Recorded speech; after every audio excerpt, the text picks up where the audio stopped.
కర్ణాటక రాష్ట్రంలో ఒక కొత్త బిల్ తీసుకొస్తున్నారు. కర్ణాటక దేవదాసి ప్రివెన్షన్, ప్రొహిబిషన్, రీహాబిలిటేషన్, రిలీఫ్ ఈ బిల్ ఒకటి తీసుకొస్తున్నారు. దీనిలో ఎవరైతే దేవదాసులకి పుట్టిన పిల్లలు ఉంటారో వాళ్ళు వాళ్ళ తండ్రుల దగ్గర ఆస్తులు తెచ్చుకునే హక్కు ఉంది. అంటే హెరిడిటరీ రైట్స్ సంపాదించుకోవచ్చు. దాంతోపాటు ఎవరైతే వాళ్ళ తండ్రి అని భావిస్తారో వాళ్ళకి పెటర్నిటీ టెస్ట్ అడిగే అవకాశం కూడా ఉంది. అంటే తండ్రి ఎవరో నిర్ధారించుకునే హక్కు, తండ్రి ప్రాపర్టీలో వాటా తెచ్చుకునే హక్కు ఈ పిల్లలకు ఉంటుందని చెప్పి కొత్తగా ప్రవేశపెట్టిన బిల్లు చెప్తుందనమాట. ఈ బిల్లు ఇంకా పాస్ కావాల్సి ఉంది. భారతదేశంలో దేవదాసి సిస్టమ్ అనేది ఎప్పటి నుంచో ఉంది. ఉజ్జయిన్లో మహాకాళి టెంపుల్ దగ్గర కూడా దీనికి సంబంధించిన ఇన్స్క్రిప్షన్, గుప్తా పీరియడ్ టైంలో ఇన్స్క్రిప్షన్ కూడా బయటపడింది.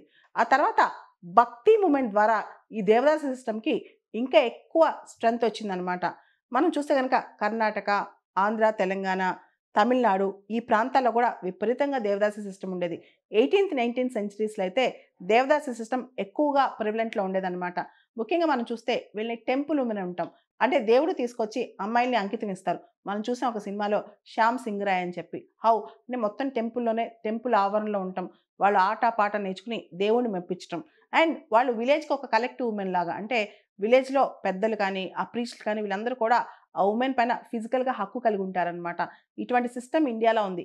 ఇది చాలా అనైతికం అని చెప్పి అందరూ చెప్తున్నప్పటికీ దీనికి సంబంధించి మనకి మన రాజ్యాంగంలో ఆర్టికల్ 23 రైట్ అగైనెస్ట్ ఎక్స్‌ప్లాయిటేషన్, ముఖ్యంగా హ్యూమన్ ట్రాఫికింగ్, ఉమెన్ ట్రాఫికింగ్ వ్యతిరేకంగా మనకి రాజ్యాంగం కల్పించిన హక్కు ఉన్నప్పటికి కూడా ఈవెన్ ఈ మధ్య కాలం వరకు కూడా ఈ దేవదాసి సిస్టమ్ తెలంగాణలో అయితే ఇలాంటి దానికే జోగిని సిస్టమ్ అని కూడా పేరు పెట్టారు. ఆల్మోస్ట్ సిమిలర్ టర్మ్స్లో జోగిని సిస్టమ్ అనమాట.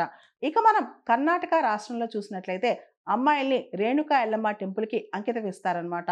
1982లో కర్ణాటకలో ఈ దేవదాసి సిస్టమ్ బ్యాన్ అయింది. బ్యాన్ అయినా సరే ఇంకా కూడా అది కొనసాగుతుంది. రీసెంట్గా కూడా సుప్రీంకోర్టు తమిళనాడు, కర్ణాటక, ఆంధ్రప్రదేశ్, తెలంగాణ, మహారాష్ట్రలో ఇది ఇంకా ఎక్కువగా ఈ సిస్టమ్ ఉందని చెప్పి దీనికి సంబంధించి ప్రభుత్వం చర్యలు తీసుకోవాలని చెప్పిందనమాట. 2006లో మహారాష్ట్రలో దేవదాసి సిస్టమ్ని అబాలిష్ చేశారు. తెలంగాణలో ఒకప్పుడు ఆడబాపా సిస్టమ్ అని కూడా ఉంది. జోగినియే కాదు, ఆడబాపా సిస్టమ్. ఆడబాపా సిస్టమ్ అంటే ఆ కుటుంబాల్లో ముఖ్యంగా మార్జినలైజ్ సెక్షన్స్ ఎవరైతే అణగారిన వర్గాలు ఉన్నారో ఆ కుటుంబాల్లో పుట్టిన ఆడపిల్లని ఒక అమ్మాయిని తీసుకెళ్ళి ఆ ఊర్లో ఉండే దొరకు కానీ, దేశ్ముఖ్ కానీ, జమీందార్ కానీ ఇచ్చేస్తారనమాట. అంకితం ఇచ్చేస్తారనమాట ఒక అమ్మాయిని తీసుకెళ్ళి. దీన్నే ఆడబాపా సిస్టమ్ అని కూడా అంటారు. నార్త్ ఇండియాలో బేడియాస్ అని చెప్పి పర్టికులర్ కమ్యూనిటీ. అదేవిధంగా ఉత్తర భారతదేశంలో నార్త్ ఇండియాలో చూస్తే కనుక బేడియా కమ్యూనిటీ, నార్త్ కమ్యూనిటీ, ఈ కమ్యూనిటీస్లో కూడా ఈ దేవదాసి సిస్టమ్ లాంటి సిస్టమే అక్కడ కూడా ఉందన్నమాట. సో దేశవ్యాప్తంగా మనం ఎంత ముందుకెళ్తున్నా సరే అమ్మాయిలు ఇలా టెంపుల్స్కి అంకితం ఇవ్వటం. అదేవిధంగా తెలంగాణలో జోగిని సిస్టమ్ కావచ్చు, కర్ణాటకలో జోగతి లేదా బసవి సిస్టమ్ కావచ్చు, ఇవన్నీ ఇంకా ఉన్నాయి. అయితే వీళ్ళకి పుట్టిన పిల్లలు మాత్రం చాలా క్లిష్టమైన పరిస్థితిలో ఉంటారు. తండ్రి ఎవరో చెప్పుకోలేని పరిస్థితి అనమాట. ఈ పరిస్థితిలో కర్ణాటక ప్రభుత్వం రీసెంట్గా ఒక బిల్ తీసుకొచ్చింది. ఆ బిల్లో తండ్రిని ఐడెంటిఫై చేసుకునే హక్కు, అవసరమైతే పెటర్నిటీ టెస్ట్ కండక్ట్ చేసుకునే హక్కు, తండ్రి ఆస్తిలో భాగం అడిగే హక్కు ఈ పిల్లలకి ఇస్తుందన్నమాట. దేవదాసీలకు పుట్టిన పిల్లలకి ఈ హక్కులు కల్పిస్తూ కర్ణాటక ప్రభుత్వం ఒక బిల్ తీసుకురానుంది. కర్ణాటకలో state human rights commission report ప్రకారం దాదాపు 46,660 మంది దేవదాసీస్ ఉన్నారంట. పూర్తి స్థాయిలో దేవదాసి వ్యవస్థ కాకపోయినా ఆల్మోస్ట్ ఇలాంటి సిస్టమే మనకి గుప్తన్ ఎంపైర్ భారతదేశంలో ఉన్నప్పుడు ఇటలీ రోమ్లో రోమన్ ఎంపైర్ ఉండేదన్నమాట. అక్కడ వెస్టల్ వర్జిన్స్ అనే ఒక కాన్సెప్ట్ ఉండేది. ఈ అమ్మాయిలు మొత్తం వెస్టా అనే దేవతని కొలుస్తూ ఉండాలన్నమాట. అక్కడ ఒక ఫైర్, రోమ్లో ఒక ఫైర్ ఎప్పుడు వెలుగుతుంటుంది. ఆ టెంపుల్కి వీళ్ళు కాపలా కాస్తూ ఉండాలి.